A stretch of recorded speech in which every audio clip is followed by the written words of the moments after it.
gagawin sa'yo ng mamesa mo. Sinungaling! Matagal mo nang inaagaw ang atensyon sa akin ng mabinesa mo! At ngayon, inutil na ako! Masaya ka na? Ang kapal-kapal ng mukha mo! Luis! Sama na, Luis! Pinakain niyo ako! Tama na! Luis! Aray! Huwag mo masaktan yung kapatid ko! Kapatid? Hindi niya siya kapatid! Hindi niya siya katugo! Anong pinagsasabi mo? Nung hindi namin kapatid si Rochelle?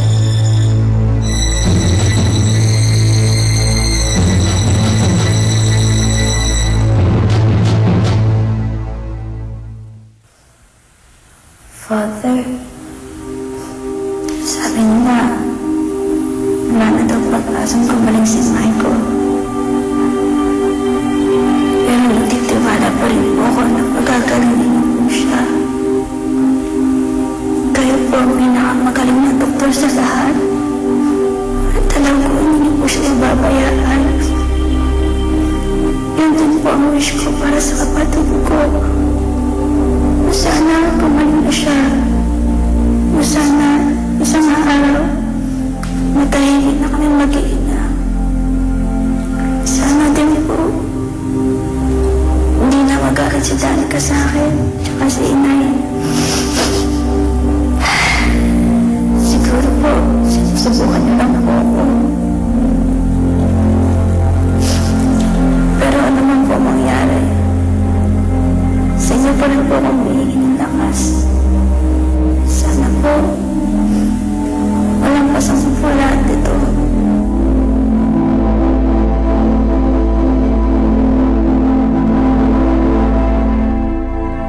Nay, salamat po ha. Kasi inilayo niyo ako kay Cheche kanina. Kundi dahil sa inyo, baka kung ano na naman nangyari sa akin. Dahil sa pangungulit niya. Kaya nga kumilos na ako kanina kaagad para makaiwas ka sa kanya.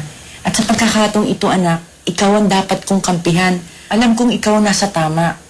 Malaki ang kasalanan sa'yo ni Cheche, kaya gusto kong iparamdam sa kanya yun. Para hindi niya na maulit. At para hindi na rin atakihin ang anak ko. Salamat po ulit, Nay. Anong hindi namin kapatid si Rochelle? Hindi niyo alam? Wala na kaming alam. Ano wala kaming alam? Linawin mo kaya yung sinasabi mo? Huwag niyo nang intindihin yung sinasabi niya. Masama ng loob yun eh, kaya kung ano nang lumalabas sa bibig niya. Sige na, umalis na kayo! Girls, tara na. Malis na tayo rito. Sige na, sundin niyo na ako. Umalis na kayo! Huwag na kayo magpapakita dito Alis na! Tara na.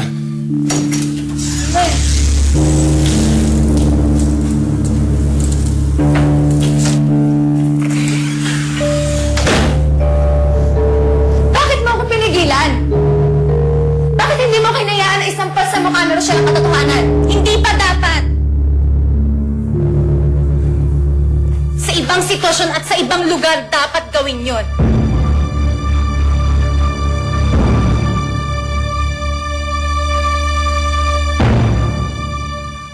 Alam mo, Jack, kahit pinagtabuyan niya ako, hinarap ko pa rin siya.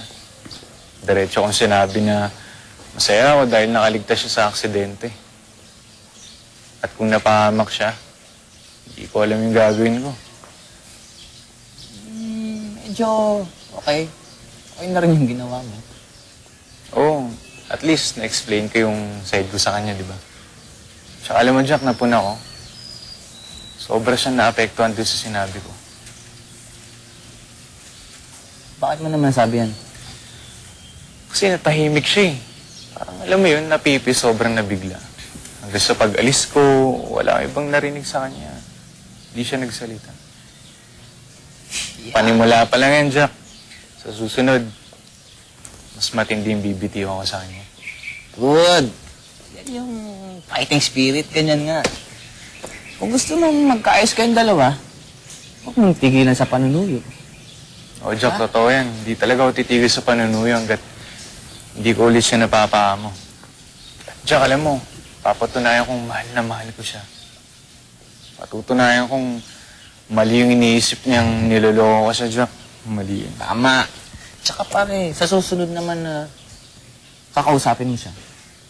Himbrihan mo naman ako ng mga saksihan ko. Hindi puro ka nalang kwento, nakakasawa ka na eh. Alam mo, Jack, buti pinaalala mo, ah. Kailangan talaga kita, eh. Bakit? Ba't huwag mo siyang mahulit ka? Di basta. Pagbukas yung postpone mo muna. Sobra ka naman. Alam mo, Jack, hindi naman pangungulit yun. Basta, tayo mo ako dito, ah. Tayo mo ako dyan. Dito lang ako? Diyan ka lang. Balik ako. Ayos ah. Pwede naman ako gumalaw. Pwede. Bilisan mo ah. Okay.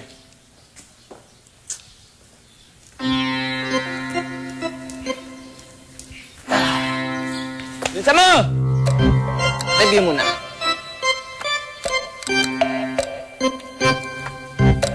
Okay ka lang ba? Mukhang masakit yung ginawa sa'yo kanina ni Luis, ah. Tingnan mo yung babaeng yun. Hindi na nga makalakad, ang bilis pa rin talaga ng kamay. Okay lang ako, huwag niyo ko intindihin. Malaki talaga ang galit sa atin ni Luis, no? Kasi kung ano pinagsasabi niya kanina eh. Hindi mo naman masisisi si Luis eh. Grabe naman talaga yung nangyari sa kanya eh. Pero, responsibilidad pa rin natin siya. Kasi nga, sarili natin sasakyan yung involved sa nangyari. Bagay, tama ka. Pero ano magagawa natin? Ginusto ba natin yun? Ay, nako. Tama na yung sisihan, okay? Huwag kayong mag-alala. Pinaiimbestigahan ko na yung nangyari. Kaya wag na muna kayo magsisihan. Kaya, isa pa, wala naman kayong magagawa sa nangyari kay Luis eh. Kaya I suggest, mag-concentrate muna kayo sa trabaho nyo. Dahil mas mahirap kung pati yun pababayaan nyo.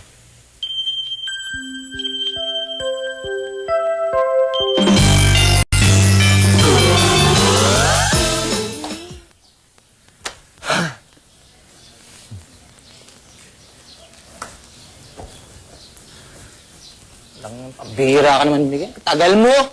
Kanina pa ako dito. Pasensya na. Siyempre gusto ko makasiguro na maganda at magugustuhan ni Sansha yung bibigay ko sa kanya.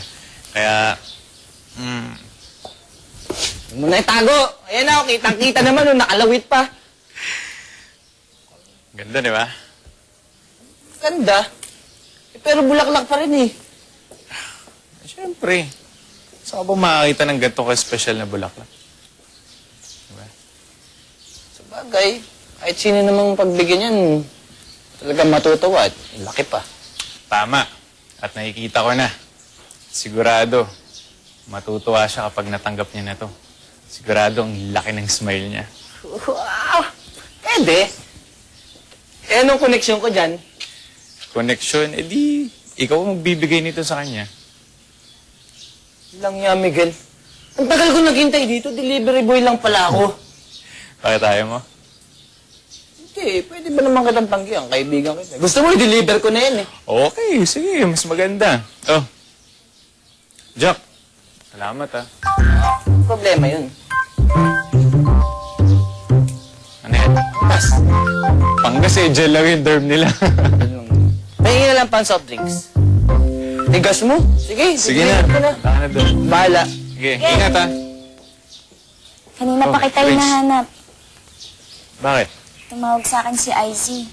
Actually, ikaw ang tinatawagan niya, kaya lang hindi ka niya makontak. Kamusta si Luis? Anong lagay niya? Masama ang lagay niya. Masama. Bakit? Hindi na raw makakalakad si Luis.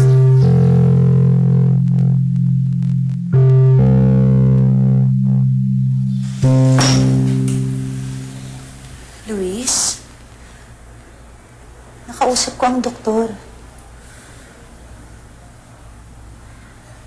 Is it true?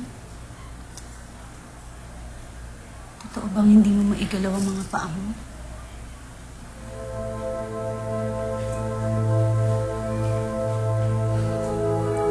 I'm sorry. Oh my God, I'm sorry, Luis.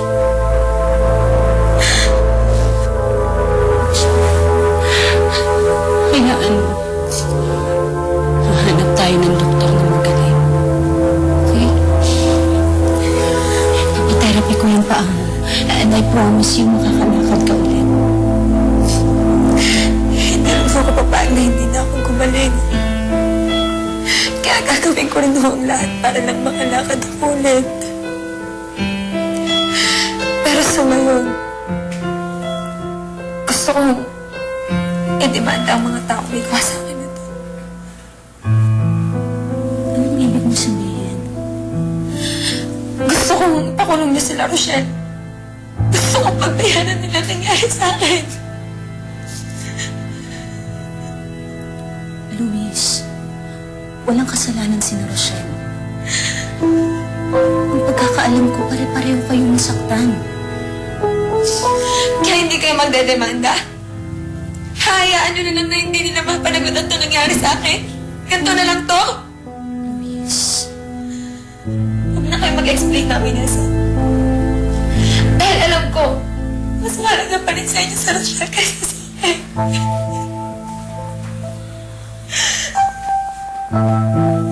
Kuya, ayusin mo na lahat ng bills ko dito sa ospital. Uwi mo na ako. Pero Luis, hindi mo pa kaya. Para ano pa? Hindi na ako mapapagaling ng mga doktor dito sa ospital na to. Kaya gusto ko iuwi niyo na lang ako.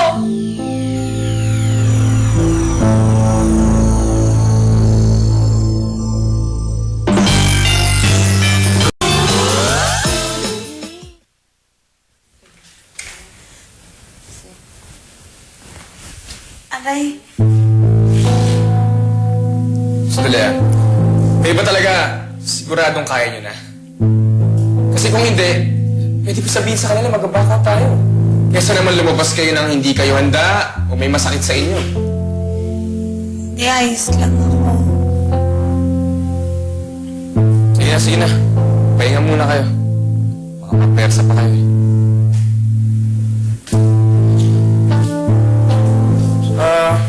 Atang may problema si Rosel. Umamin ka na. Nataan naman eh. Bukod sa may masakit na sa'yo, kakamali-mali ka pa kanina. Oo nga. Eh, obvious naman na ibang iniisip mo. O hindi ka nga talaga makapag-concentrate niyan. Ano ba talagang problema? Si Ma'am Nessa. Kasing kahit hindi ko siya nakikita, alam ko nag-aalala pa rin siya kay Luis. Iniisip ko tuloy, sana ako na lang yung napahamak eh. Hindi na si Luis. Ka ba? Salita ng ganyan?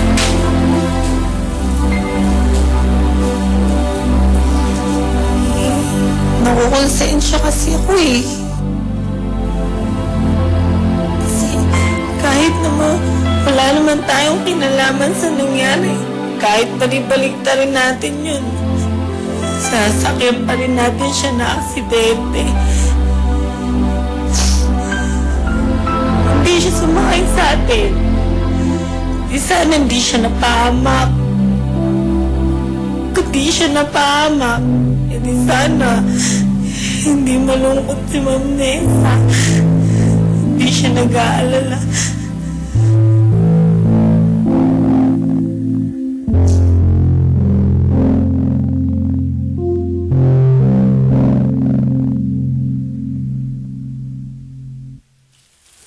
Ang ganda naman ito. Maganda talaga yan. Si Miguel ang pumili. Siyempre, maganda nang pipili para magustuhan ni Sunshine. Pakibigay naman sa kanya. Hindi kaya masayang na naman to. Hamon na. Ganun talaga. Basta pakibigay, ha? Sige na, ako Baka karirin mo, baka gamitin mo yung kung saan, ha? Hindi. Okay, sige, salamat, ha? Bye-bye. Jack, may tatanong sana ako sa'yo eh. Ano yun? Nagkakasama pa ba kayo ni Michael? Bihira na nga eh. Kasi palaging absent. Ewan ko ba sa taong yun, mga nakarang araw, hindi na pumapasok. Bakit kayo? Nagkakasama pa kayo? Nung isang araw, magkasama kami. Buti naman, hindi mo pala siya iniiwasan. Oo. Kasi, alam kong kailangan niya ng kaibigan na yun eh. Lalim naman mo. Pero gusto ko yan. Gusto ko yung malalalim na salita kagaya niya. Eh, anong bang ibig mo sabihin? Basta, pangako mo sa akin, kapag may libre kayong oras ni Miguel, lagi niyo siyang sasamahan na, huwag niyo siyang iiwan. Napakadrama mo naman, Cheche. Hindi naman ako kailangan mga ako eh, kasi kaibigan namin yun ni Miguel. Kaya, hindi namin talaga siya iiwanan. Basta mangako ka sa akin, gusto ko mag-promise ka. Eh, ganun? Oo. Promise. Promise. Basta, promise yan ha. Promise talaga. Pasok Sige, uwi ka na. Ikaw ang umuwi. Ayaw pala uwi. Sige.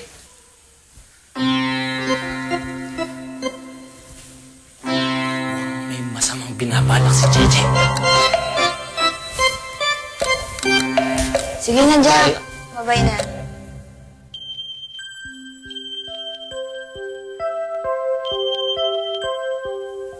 Inaasikaso na ni Tita Nessa at ni JC yung bill mo. Pumayag na rin yung doktor. May pipirmahan na lang na waiver. Magbabayad na rin sila. So, mamaya-maya, ilalabas ka na namin. Tama ka nga, Icy. Mas mahalaga nga si Rochelle kay Mami Nessa. Oo naman! Nakita mo na? Hindi siya gumala. Wala siyang gustong gawin para itimanda man lang o ipakulong si Rochelle. Kitang-kita, pinoprotektahan niya talaga yung anak niya.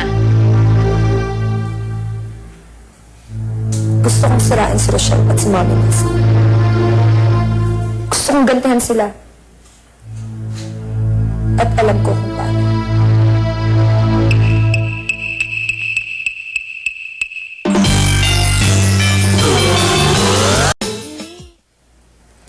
Ano bang pinaplano mo, Luis? Ano bang gagawin mo para sirain si Tita Nessa at si Rochelle? Magpapaparty tayo. At iimbitahan natin ang mga ulit. At sa party na yun, ibubunyag ko ang totoong pagkatao ni Rochelle. Tingnan lang natin kung hindi mapahiya si Rochelle at si Mami Nessa.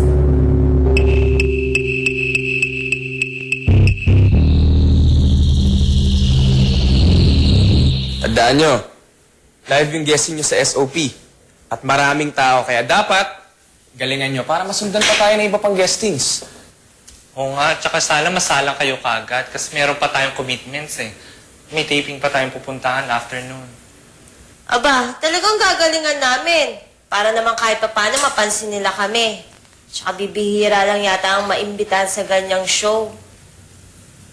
Sana lang huwag tayong magkamali, no? Huwag sana tayong kabahan. Alam nyo, basta focus lang kayo sa ginagawa nyo. Wala tayong magiging problema. At inaasahan ko, magiging maayos ang performance sa bukas. Mas okay pa sa pinakita nyo sa concert nyo. Okay? Nakakaasa rin ba ako sa'yo? Oo, Edgar. Sorry kanina ha. Basta promise, okay na ako bukas. Maupo muna kayo, sir. Wala pa ho sila. Siguro po, may nais pa sila, no? Eh di, dito na lang po ako muna maghihintay. Oh, wala pa naman ho sinasabi si Ma'am Nessa at Sir JC na lalabas si Ma'am Luis sa ospital eh. Di, ate, tinawagan po ako ng sister ko eh. Confirm na po na ngayon labas ni Luis sa hospital. Kaya, dito na lang po muna ako maghihintay, ha? Sige po, Salamat. maupo na lang muna kayo dyan.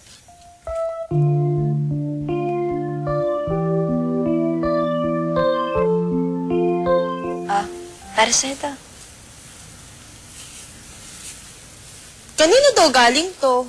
Sus, kunyari ka pa, hindi mo alam. Che, pakisabi naman dito. Galing kay Miguel yan. Dinala ni Jack kanina, wala ka, kaya iniwan na lang sa akin. Ako na lang daw magbigay sa'yo. Akala sa akin ng gagong yun. Mukhang bulaklak. Hindi tapon mo. Oo nga. Labas mo yung galit mo. Tama na yung sat-sat. Eh di tapon. Sayang. Mia, pwede ba? Ang bulaklak na itatapon na, isa na yung basura, kaya nababagay na yun sa basurahan. Hindi ang bagay sa'yo. Tapon mo na yan. Tapon.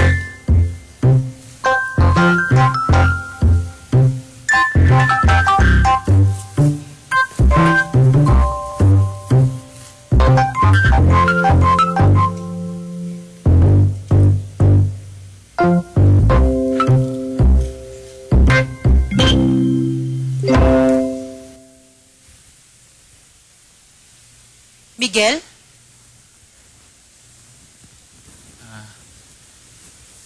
Good evening po, Ma'am Nessa. Oh, nandito ka pala.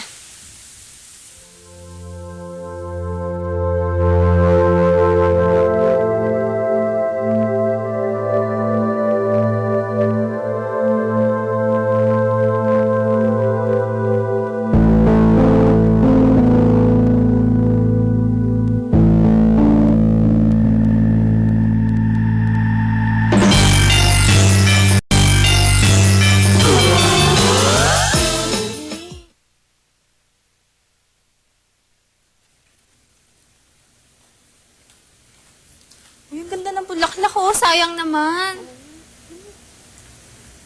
Miss, huwag niyong pakialaman yan, ha? Akin kasi yan eh, pinatong ko lang dyan.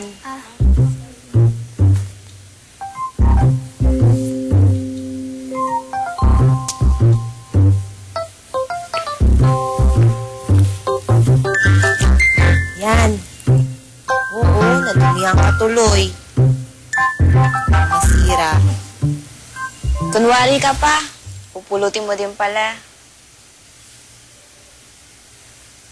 At, kasi, nahiya naman akong kunin to ng kaharap si Mia at saka si Rochelle. Kakantsawan ako ng mga yun eh. Ibig sabihin, hindi ka nagalit kay Miguel? Noon yun. Pero, nag-sorry naman siya sa akin eh. At alam ko namang sincere siya sa sinabi niya. Kaya, bala ko na rin talaga makipagbati sa kanya. Nagpapakipot lang ako. Papakipot ka? Ibig sabihin, mahal mo si Miguel?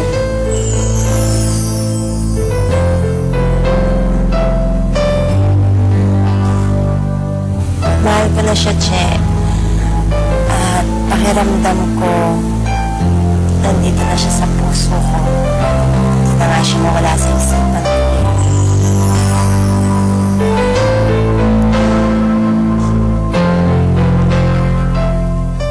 Anong ginagawa mo dito? Luis, alam ko, galit ka sa akin, naiintindihan ko. Kaya ako nagpunta dito. Gusto kong harapin yun. Gusto kong humingi ng tawad sa'yo. Luis, gusto ko sana mag-usap tayo. Tita, JC, usap lang po.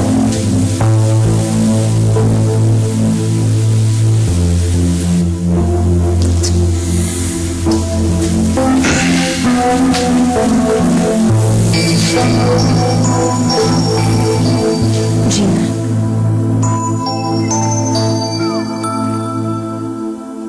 Ang lakas ng loob mong paawa sa harap ng mga kamag-anak ko. Luis, hindi naman ako nagpapaawa. Naawa lang talaga ako sa kalagayan. Gusto kong humingi ng tawad sa'yo. Alam mo, Luis, kahit aksidente lang yung nangyari, may kasalanan pa rin ako sa'yo eh. Kasalanan ko ba't ka nagkaganyan. So, ano ibig sabihin? Pinagsisisi mo nangyari? Luis, inaako ko lahat ng kasalanan ko sa'yo. Kaya humingi ako ng tawad sa'yo. Luis, I'm so sorry. Sana mapatawad niyo. Mapapatawad kita, Miguel. Sa isang kondisyon.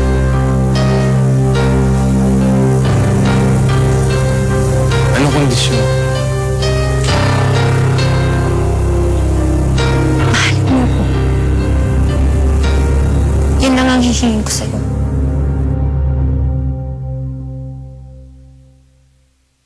Kung ikaw kaya nasa kalagayan ko, ha? Pagbibigyan mo rin siya?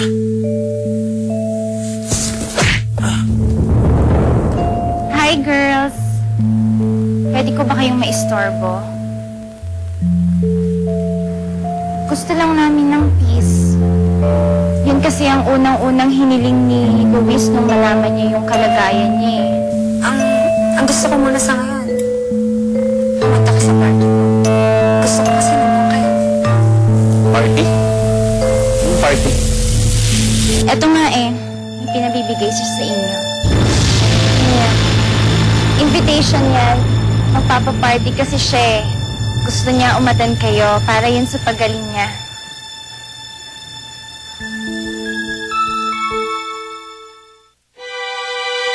Kailan ko kaya makikita ang Prince Charming ko?